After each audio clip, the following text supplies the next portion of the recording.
Muses de Denis Lindon.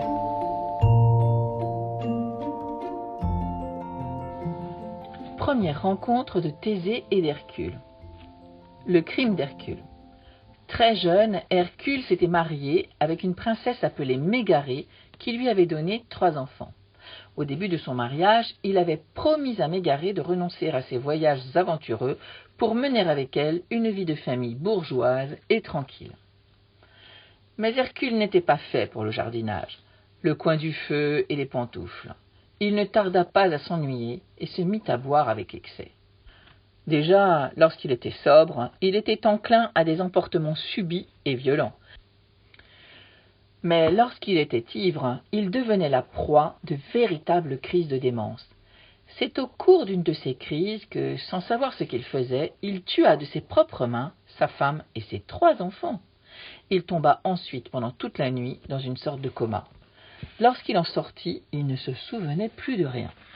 Hagard, il contempla les cadavres et d'une voix tonnante demanda à ses serviteurs, terrorisés, de lui dire qui avait commis le crime. Personne n'osa d'abord lui répondre. Mais comme il menaçait de massacrer toute la population de Thèbes, son père putatif Amphitryon rassembla son courage et lui dit la vérité. La colère d'Hercule se transforma alors en remords et en désespoir. Pendant plusieurs jours, il resta prostré, sans manger, sans dormir et sans se laver. Ses serviteurs, ses amis, ses parents eux-mêmes le regardaient avec horreur et réprobation.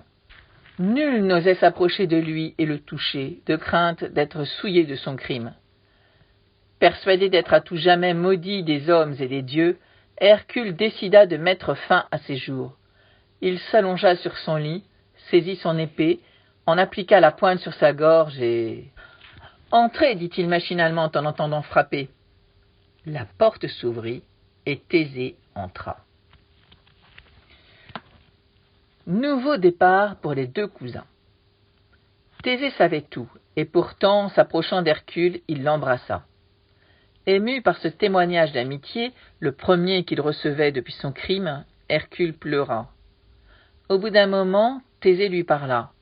Il lui dit d'abord qui il était, et qu'il venait lui-même de commettre 2 mauvaises actions, l'une par ingratitude et l'autre par négligence. « Peut-être, lui dit Hercule, mais mon crime à moi est bien plus grave. »« Il l'est moins, lui répondit Thésée, car tu l'as commis sous l'emprise de l'ivresse et sans savoir ce que tu faisais. » La conversation entre les 2 cousins se prolongea longtemps ce jour-là et les suivants. Alors que Thésée était venu à Thèbes chercher du réconfort auprès d'Hercule, ce fut lui qui, au contraire, finit par détourner Hercule de son projet suicidaire. Pour achever de rendre à Hercule le goût de la vie et de l'action, il lui donna enfin un sage conseil. « Puisque tu veux à tout prix expier ton prétendu crime, va te mettre au service de notre cousin commun, le roi Eurysthée, qui, d'après ce qu'on m'a dit, a besoin d'aide. » « Et toi, lui demanda Hercule, que vas-tu faire ?»« Je vais rendre visite à un ami qui se marie ces jours-ci. » Les 2 cousins, désormais amis, partirent de Thèbes ensemble. Lorsque leurs routes se séparèrent, quelques jours plus tard, Hercule dit simplement à Thésée, « Tu m'as sauvé la vie, je ne l'oublierai pas. » Thésée et Pirithous.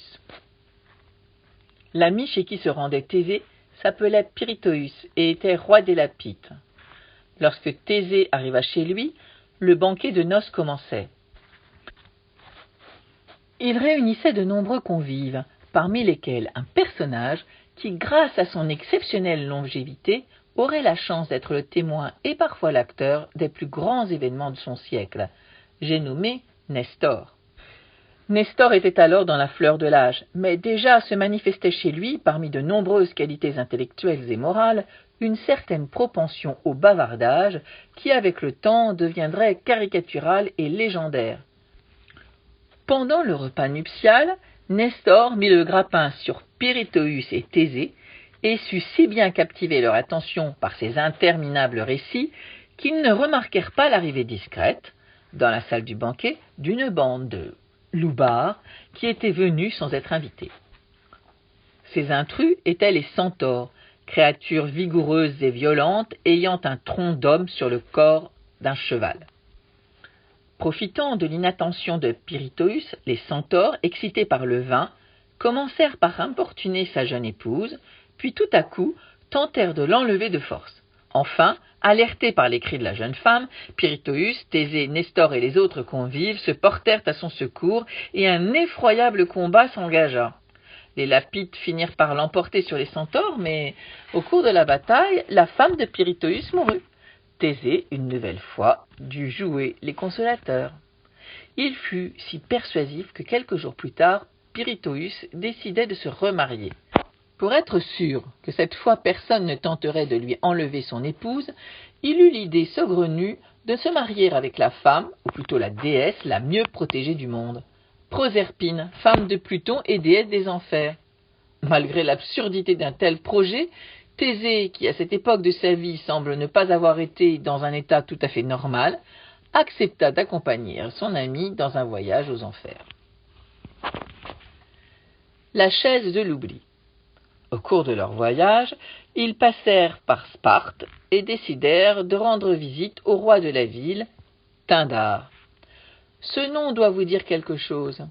Pindare était le mari, ou plutôt le veuf, de Léda, cette reine avec qui Jupiter avait eu une liaison et qui, en mourant, avait donné le jour à 2 filles, Hélène et Clytemnestre, et à 2 fils, Castor et Pollux. Lorsque Thésée et Pirithous se présentèrent au palais de Pindare, le roi n'y était pas, ni ses fils. Mais Hélène, alors âgée de 10 ans, s'y trouvait. Thésée ne l'eut pas plutôt regardée qu'il devina que cette charmante enfant deviendrait quelques années plus tard la plus belle femme du monde. Et il faut que je me la réserve, pensa-t-il. Et avec l'aide de Pirithous, il l'enleva. Ce premier enlèvement d'Hélène, moins connu que le second, que je raconterai plus tard, me paraît cependant profondément révélateur. Il montre combien, en matière amoureuse, le destin des femmes se répète. Certaines d'entre elles paraissent ne pouvoir tomber amoureuses que de gigolos bons à rien, d'autres de vieux messieurs qui pourraient être leurs pères, d'autres encore semblent condamnées à être toujours abandonnées par leurs amants. Hélène, pour sa part, avait une propension, sans doute inconsciente mais irrésistible, à l'enlèvement. Son premier enlèvement n'eut cependant pas de graves conséquences. Placée par Thésée sous la garde d'une vieille paysanne, Hélène fut bientôt libérée et ramenée chez elle par ses 2 jeunes frères, Castor et Pollux. Thésée et Pirithous, cependant, étaient arrivés au royaume de Pluton.